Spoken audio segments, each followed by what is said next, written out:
Oi, pessoal. Eu trouxe aqui algumas memórias pessoais, tecidas com algumas informações sobre o rio Imboçu, né, a bacia hidrográfica relacionada ao rio Imboçu, um pouquinho da sua história, com alguns aspectos bem breves sobre a sua caracterização e depois um pouquinho sobre a sua história em termos de período colonial, período industrial e agora questões mais contemporâneas, ok? Então, eu não vou mergulhar muito nesse rio, porque esse rio está bem poluído, então a gente vai fazer um sobrevoo sobre as questões pertinentes à história desse sujeito, ok? Então, aqui como vocês podem ver, né, aqui em azul, esse é um mapa que eu tirei dos artigos. Então, assim, eu vou seguir um perfil bem minimalista, então duvidem do que eu estou falando e pesquisem nos artigos, ok? Então, e azul é o rio Imboçu, tá? Aqui dá para ver brevemente alguns dos seus braços, né, que são prejudicados. Eu vou falar um pouquinho mais à frente, tá? Mas aqui, ó, aqui é a APA do Engenho Pequeno, tá? O Rio Imboçu possui sua nascente na APA, aí aqui a gente pode ressaltar como é que as áreas protegidas, as unidades de conservação são importantes, não é? Para a conservação da biodiversidade, dos seus aspectos morfológicos, geográficos, naturais, né? Do bem natural, que é um bem público, ok? E um bem comum. Então, aqui vocês podem ver onde está a setinha, a nascente, tá? E ele deságua lá, ó. Aqui, não sei se vocês estão conseguindo ver o meu mouse, mas aqui é Guapimirim, tá? A APA de Guapimirim, tá? Então, que deságua na Baía de Guanabara e também tem um braço aqui, ó, nessa área, tá? Então, em vermelho é o espaço limítrofe, tá? Dessa bacia hidrográfica. Ela é limitada por outros rios, mas pertinente para a gente agora aqui é somente o rio Imboçu propriamente dito, tá bom? Então, ele possui uma extensão de aproximadamente 10 quilômetros. Ele tem 3 braços, né? O primeiro braço ele é da nascente, da APA de Iguapimirim, desculpa, da APA do Engenho Pequeno, né? A área de preservação ambiental, que possui uma densidade populacional menor, tá? Então, assim, os resíduos em relação à conservação dessa nascente tem um menor impacto devido ao adensamento populacional, que se concentra mais nesse meio aqui, ó, que é basicamente o centro de São Gonçalo, tá? Então o rio corta o centro de São Gonçalo e deságua lá onde tem o terceiro braço aqui, ó, na região de Manguezais, tá? De São Gonçalo. Então, onde tem a sua foz, tá? Então aqui é a Baía de Guanabara, a gente pode seguir.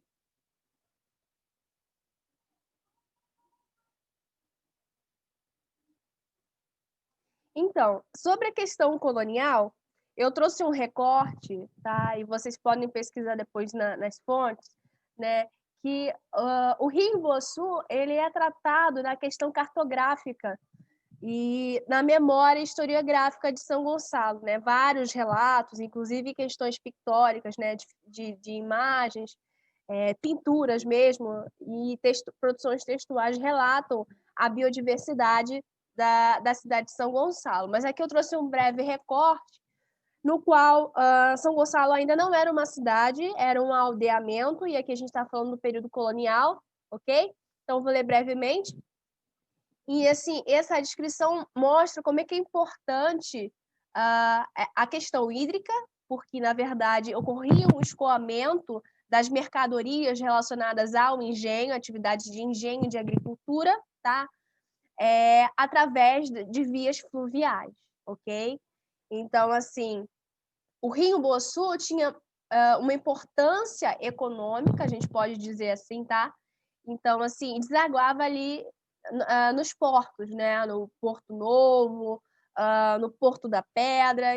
Então, era nessas regiões que ocorriam esses trâmites de negociação e exportação dessas mercadorias, né? Porque São Gonçalo também foi um celeiro, ok? é um novo mundo que foi um celeiro do antigo, né?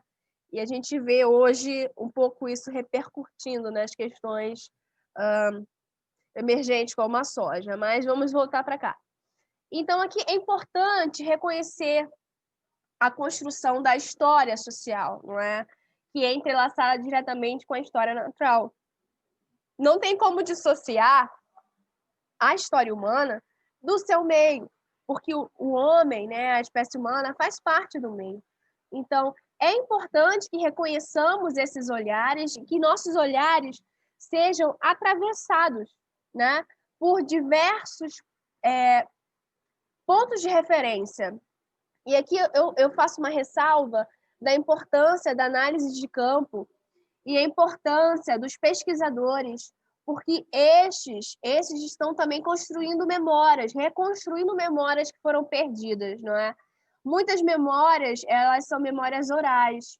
Então, são, por exemplo, memórias de comunidades tradicionais, como pescadores, e elas precisam ser registradas para que não ocorram essa perda, ok? Desse patrimônio material. E aí a gente vai chegando um pouquinho mais para frente, né, na história, no legado industrial, né, em termos do Rio Iguaçu, e a gente já começa a ver um adensamento populacional, né, ali na região do centro, né, a São Gonçalo, né, vira uma aldeia, depois vira, né, com o tempo vai virando uma vila, depois vira uma cidade, depois tem uma questão de jurisdição que deixa de ser cidade, depois volta a ser cidade. Então, assim, mas a todo tempo ocorre um aumento populacional. Então, assim, o Rio Iguaçu competiu, e até hoje, na realidade, compete, em questão de espaço, tá? Exatamente, é uma competição de espaço aí. E com o aumento da urbanização, os seus limites eles foram ressignificados. E aqui cabe uma ressalva interessante sobre as construções irregulares, que geralmente construções irregulares são de pessoas que são desfavorecidas economicamente, né? E acabam se sujeitando a esses lugares de riscos de inundação por terem moradias mais vulneráveis enfim, acabam ali. Alguns artigos, alguns autores falam que essas pessoas realmente têm suas casas praticamente dentro do rio, não é? Então, são construções irregulares. Existem pesquisadores que falam sobre demarcações irregulares. E é muito importante essa questão porque a habitação irregular ela altera diretamente o ciclo, né, de escoamento da água, o regime hídrico da cidade. Então, assim, tem uma questão muito séria em termos de inundação por causa dessas construções irregulares, né? Uma das questões ambientais, tá? E com o aumento da industrialização, lá pela década de 70, 80, 90 praticamente, né? Que São Gonçalo foi a polvorosa da Revolução Industrial, né? Chegou um tempo a ser chamado de Manchester, né? Comparado com a Inglaterra, né? Porque estava um período bem hábil, né? De transformações sociais, de urbanização. Esse rio, o Imbuaçu, ele passou por, e hoje também passa, mas ele passou por processos de canalização. Então, a gente já começa a identificar tentativas públicas de apagar esse rio da memória dos sujeitos, né, os moradores. E isso também ocorre, né, a dinâmica vai ocorrendo da cidade, extração de brita, extração de materiais, né, enfim, e ocorre também a alteração da dinâmica dos sedimentos desse rio, tá? Então, o que acontece? Cimento passa a habitar o leito desses rios e impede a ciclagem de sedimentos. Alguns autores ressaltam isso, tá? É um legado industrial, né? Que memória de glória é esta que foi construída, né? E alguns autores falam que isso são externalidades do capitalismo, não é? A externalidade do desenvolvimento. Então, assim, eu posso explorar a natureza, posso espoliá-la a qualquer preço. E essa memória, né, a memória do capital, está sendo ressignificada hoje, tá? Inclusive, Eu deixo para vocês lerem, né, uma indicação do livro chamado Bem Viver, do Alberto Acosta, ok? Que fala e que retrata os rios e os bens naturais, os bens comuns, como sujeitos de direitos, tá? Então, que memória? As memórias podem ser ressignificadas?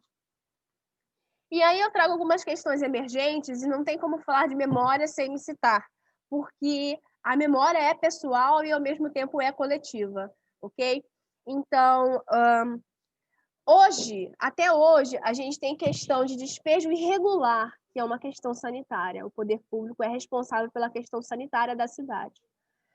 Existe uma crença, inclusive alguns artigos ressaltam, né, através de entrevistas com moradores perto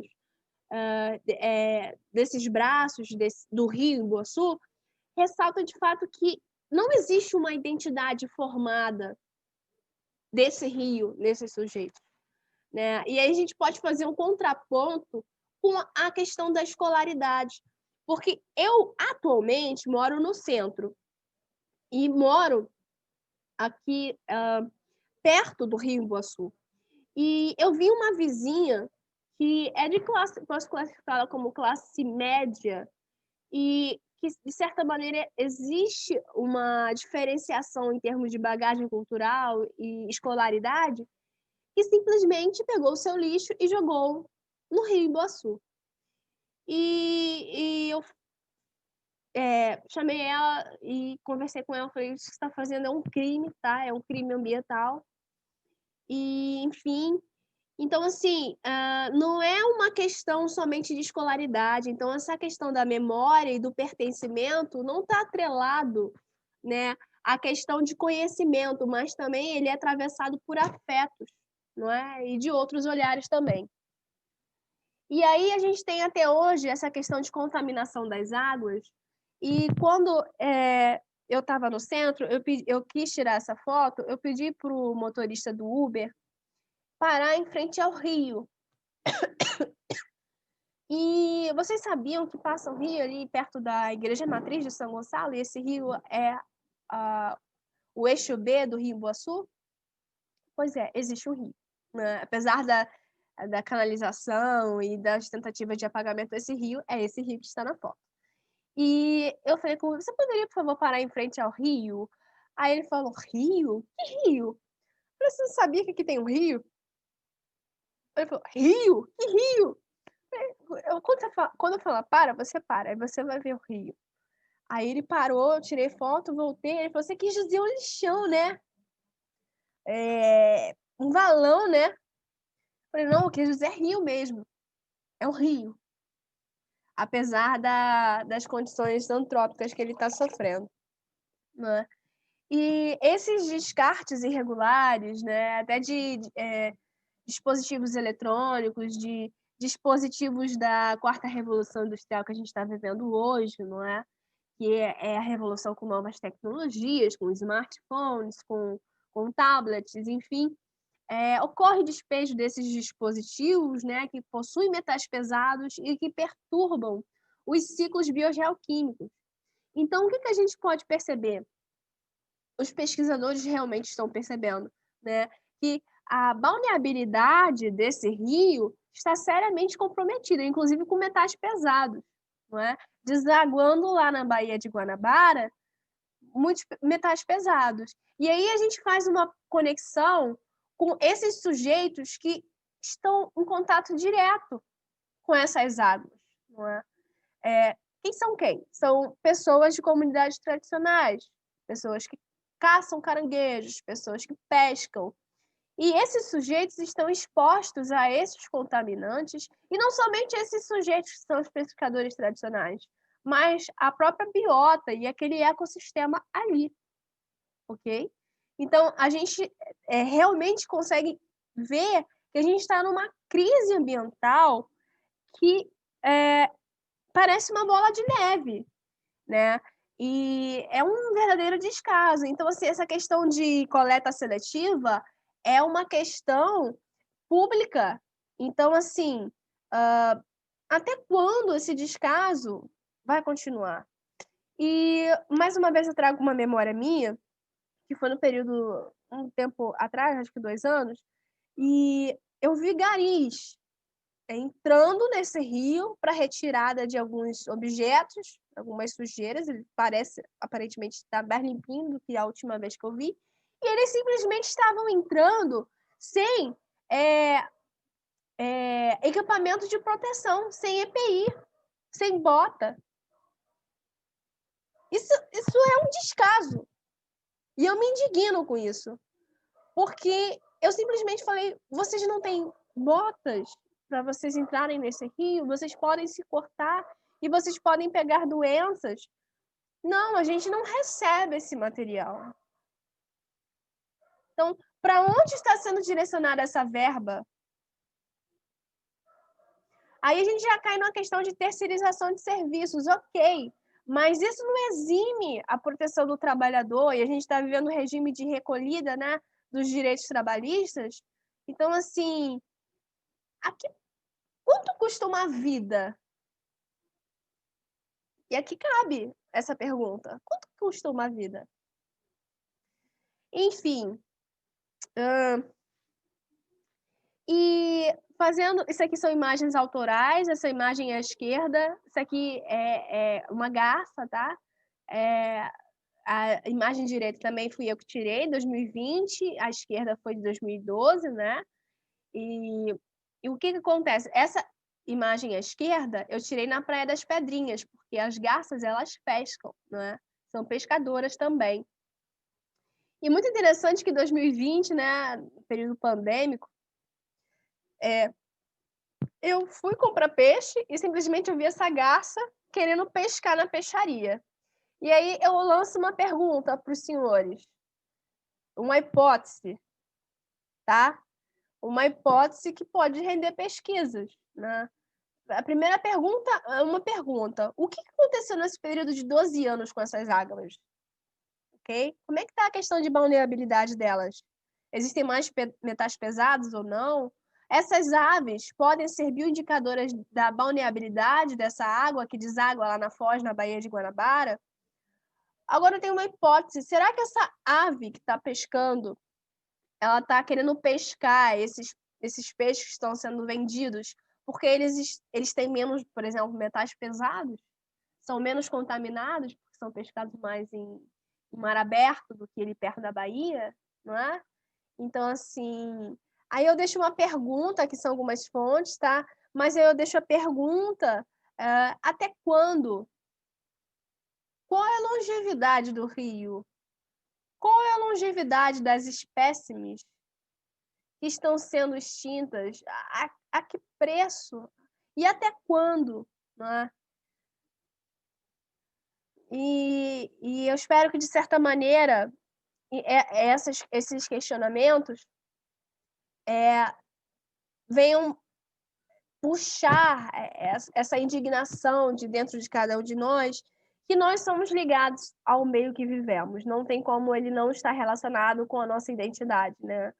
Até quando a nossa identidade, né, vai ser roubada de nós, não é?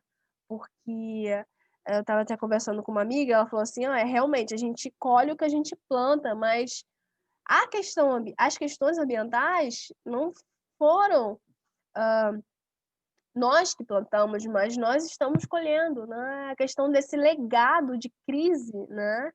Então, assim, até quando a gente vai reconhecer o valor intrínseco da vida, não é? O valor intrínseco da natureza, que nós somos também parte da natureza. Até quando, né? E essas memórias precisam ser construídas, de repente reconstruídas e questionadas, e novos atravessamentos de olhares, em busca sempre de um bem comum. Eu espero que, de certa maneira, tenha contribuído, e sou muito grata desde já por participar do mini curso. Agradeço a Camila e os organizadores, porque é sempre bom participar de uma causa que a gente acredita, não é? Não posso me ater a uma crença fatalista, que é isso mesmo, não, mas a gente pode transformar nossa indignação em ação, ok? Então, estamos aí, e sou muito grata. Grande abraço.